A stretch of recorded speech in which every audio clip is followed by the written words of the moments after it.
Né dans une famille francophone le 9 août 1930 à Montréal, il grandit dans le quartier Notre-Dame-de-Grâce, un milieu privilégié. Ses parents, Gérard Parizeau et Germaine Biron, étaient respectivement hommes d'affaires et historiens, ainsi que militantes pour les droits des femmes et l'indépendance du Québec. Leur fils aîné Jacques était vu comme un intellectuel déterminé et commença à étudier l'anglais dès son enfance. Il étudia au collège Stanislas. Parizeau poursuit ses études au HEC, mais va les terminer en Europe lorsqu'il obtient un diplôme de l'Institut d'études politiques de Paris et un autre de la Faculté de droit de Paris, pour ensuite, en 1955, obtenir son doctorat en économie à London School of Economics.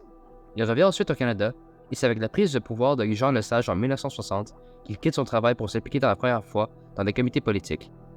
En avril 1961, il entre dans le Conseil d'orientation économique grâce à un collègue et se expose pour la première fois son nom à la population québécoise. Jacques Parizeau jouera un rôle dans la Révolution tranquille, aidant la rédaction du rapport sur la nationalisation des réseaux privés d'électricité. En 1969, il se joint au Parti québécois avec une puce séparatiste qui restera avec lui pour l'entièreté de sa carrière politique. En 1988, Parizeau devint le nouveau chef du Parti québécois, remplaçant Daniel Johnson, et la vision d'un Québec souverain devint à nouveau la priorité pour le parti.